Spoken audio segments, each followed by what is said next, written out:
Model শিক্ষা নিকেতনে রবীন্দ্র জয়ন্তী পালন। Bolpur সন্নিকট like বাজারে কচিকাচাদের নিয়ে মডেল শিক্ষা নিকেতনে মহা সমারোহে পালিত হলো 164তম রবীন্দ্র জয়ন্তী।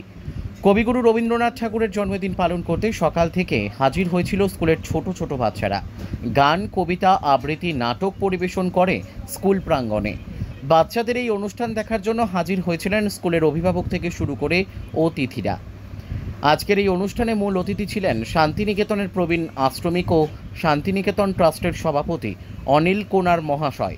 এছাড়াও এই অনুষ্ঠানে উপস্থিত ছিলেন শিক্ষক, শিক্ষিকা সহ অন্যান্য বিশিষ্ট ব্যক্তিবর্গ। কাজী আমিরুল ইসলামের রিপোর্ট, এস নিউজ বাংলা। খুব ভালো লাগছে এবং এত অল্প সময়ের মধ্যে মডেল শিক্ষা নিকেতনে সবাই চুপ করবে। Pin drop silence, pin drop silence. হ্যাঁ, কি বল? শিক্ষা নিকেতন স্কুল, এত বাচ্চা এবং গার্জেনরা তারাও খুব উৎসাহিত, অনুপ্রেরিত। তারাও যেভাবে সহায়তা করছেন স্কুলকে, যারা শিক্ষক শিক্ষিকা রয়েছেন তারা তো খুব অল্প রেমুনারেশন নিয়েই তারা সার্ভিস দিচ্ছেন এখন। কারণ ছোট স্কুল, তাদের কোনো গ্রান্ট নেই, কোনো অন্যান্য গভর্নমেন্টের যেসব সুবিধা সুযোগ সেগুলো নেই বলেই তারাও সার্ভিস দিচ্ছেন। এইসব দেখে আমার খুব ভালো লাগলো। তবে আমার আসবার পথে মহসিন সাহেবের সঙ্গে কথা হচ্ছিল। তো ভালো স্কুলে ছিল, ও বহুত এক্সপিরিয়েন্স, আমাদের বিশ্বভারতীর প্রাক্তন। ওর চিন্তাধারাটা বিশ্বভারতীর মতোই অনেকটাই আছে। ও একটা ভালো জায়গা অলরেডি দেখেওছে এখানে। পারুলডাঙ্গা শিক্ষানিকেতন হাই স্কুলের পাশ দিয়ে যে রাস্তা পারুলডাঙ্গা ঢুকেছে তার ওপাশে রক্তপুরো বলে একটা বড় দিঘি আছে। সেই দিঘির ওখানে ও ভালো জায়গা দেখেছে। সেটা গভর্নমেন্ট বা মন্ত্রী লেভেলে বা যাই হোক, বিএলআরও এসএলআরও এদের সঙ্গে কথা বলে এগুলো যোগাযোগ করলে পাওয়া যেতে পারে। ওই জায়গাটা যদি হয় খুব ভালো হবে, খুব ভালো। মানে এখান থেকেও খুব কাছে, মানে টাউনের খুব কাছে, মিউনিসিপ্যালিটি এরিয়ার মধ্যেই। সুতরাং যে চিন্তাধারা নিয়ে চলছে, আমার তো মনে হয় স্কুল ভবিষ্যতে বেশ ভালো আকার নেবে। আর ভালো ভালো ছেলেমেয়েরাই পড়বে। এই যে যারা পারফর্ম করলো, আমি তো দেখছি এরা খুব সুন্দর পারফর্ম করে। এদের শিক্ষিকা যারা আছে ভালোইভাবে শিখিয়েছেন, বোঝাই যাচ্ছে। আর ছেলেমেয়েরাও খুব খুব স্মার্ট, খুব ভদ্র, সভ্য। সব দিক দেখে আমার খুব ভালো লাগে।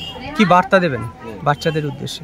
বাচ্চাদের উদ্দেশ্যে এটাই বলবো যে এই স্কুল তোমরা যেভাবে ভালোভাবে শিক্ষা নিতে হয় নাও, এবং এদের সঙ্গে তোমার গার্জেনদের বলো যাতে এই স্কুলে তোমরা পড়াশোনা করতে পারো। এটা তো আলটিমেটলি সিবিএসইর অ্যাফিলিয়েশন নিয়ে বড় স্কুল হবে।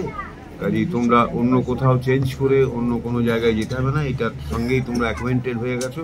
সুতরাং এইটার সঙ্গে থেকেই তোমরা বাবা মাকে বলো থাকতে। আপনার নাম ও পরিচয়? আমার নাম অনিল কোরা, আমি শান্তিনিকেতনে থাকি। আমি একজন প্রবীণ আশ্রমিক। 1951 সালে ইউনিভার্সিটি হয়েছে, কেন্দ্রীয় সরকার নিয়েছে। 1953 সাল থেকে আমি ক্লাস 2তে ভর্তি হয়ে এমএসসি করে তারপর চাকরি করে রিটায়ার করে আশ্রমে আছি। আমি এখন শান্তিনিকেতন ট্রাস্ট, যেটা হেরিটেজ এরিয়া, যে সম্পত্তি মহর্ষি দেবেন্দ্রনাথ ঠাকুর, সেই ট্রাস্টকে উনি দিয়ে গেছেন মহর্ষি দেবেন্দ্রনাথ ঠাকুর, তার অনারারি সেক্রেটারি। সেটা সবাই জানো, এখানে বলার কোনো অপেক্ষা রাখে না। একটা জিনিস আমাকে বুঝতে হবে, রবীন্দ্রনাথের জন্মদিন পালন করলেই রবীন্দ্রনাথকে পাওয়া যায় না। তাকে পেতে হলে তার যে চিন্তাধারা, বিশ্ব মানবতার যে বার্তা, সেই বার্তা আজ অত্যন্ত যুগ উপযোগী। সেই বিষয়ে ছোট ছোট বাচ্চাদের একটা সেন্টেন্স, একটা কবিতার কথা মনে রাখলেই হবে।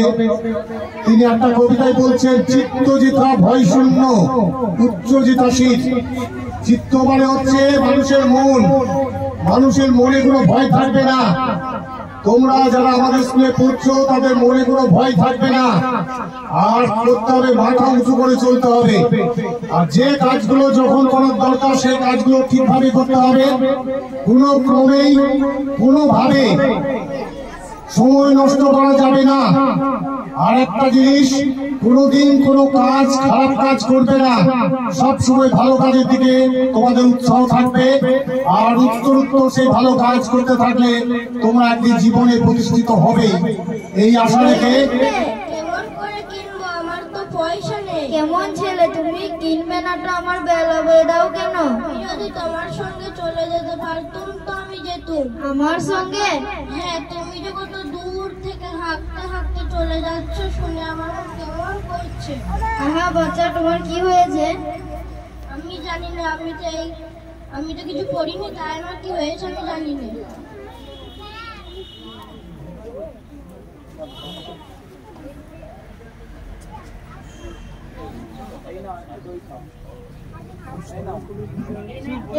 একটু দই খাও। আমার তো পয়সা নেই। না না, পয়সার কথা বলো না, তুমি আমার দই খেলে আমি খুশি হবো। তোমার কি অনেক দেরি হয়ে গেছে? না না, আমার কোনো দেরি হয়নি, আমার কোনো লোকসান হয়নি।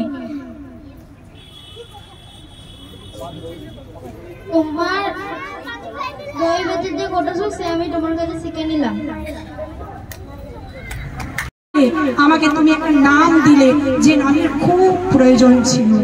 তুমি ঠাকুর বাড়িকে দেখিয়ে দিয়েছিলে শুধু রক্ষণশীলতা ধর্মে হয় না, মননে হয় না, রক্ষণশীলতা সব জায়গায় হয়েছে, ঠাকুর বাড়িতে হয়েছে। কিন্তু তুমি রবি, আমাকে তুমি প্রতিষ্ঠিত করে দিলে, চাকরের মেয়ের নাম আমার মুছে দিলে, আমাকে তুমি প্রতিষ্ঠিত করে দিলে তোমার মনন সাহিত্যে। যারা তোমাকে নিয়ে রিসার্চ করছে তারা বুঝছে, তারা জানতে পারছে আমি কে। আমি তোমার মননে ছিলাম, সেটা তুমি শুধুমাত্র মননে রেখে দাওনি। তুমি ভারতী পত্রিকায় বিলেত থেকে যখন ফিরলে তখন তুমি উৎসর্গ করলে, হে মানবী। তুমি আমাকে পত্র দিলে, বোঠান দেখো তোমাকে উৎসর্গ করেছি। সমাজকে বুড়ো আঙুল দেখে আমি উৎসর্গ করেছি। একটা নারীর পিছন থেকে অবদান না থাকলে, পিছন থেকে এই অবদান না থাকলে, তার প্রেরণা না থাকলে, তার উৎসাহ না থাকলে আজ আমি রবীন্দ্রনাথ ঠাকুর হয়ে উঠতাম না। হে রবি, তুমি যেখানেই থাকো খুব ভালো থাকো। আজও তোমাকে সবাই মানুষ এত মনে রেখেছে, এত বেশি তোমাকে নিয়ে এত রিসার্চ চলছে, কিন্তু আমার থেকে তোমাকে রিসার্চ কেউ করেনি। আমি আজও তোমাকে আমার সেই বন্ধুত্বের জায়গা থেকে, আমার সেই মননের দিক থেকে, তোমার সাহিত্যের এই যে দিক বিজয় ছড়িয়ে দেওয়ার খ্যাতির দিক থেকে তোমাকে অজস্র প্রণাম। ভালো থেকো রবি। তোমরা জানতে চাইবে আমি কে? আমি সেই চাকরের মেয়ে, যতীন্দ্রের স্ত্রী, কাদম্বরী দেবী, এক না জানা উপাখ্যান। ভালো থাকুন সবাই, ধন্যবাদ।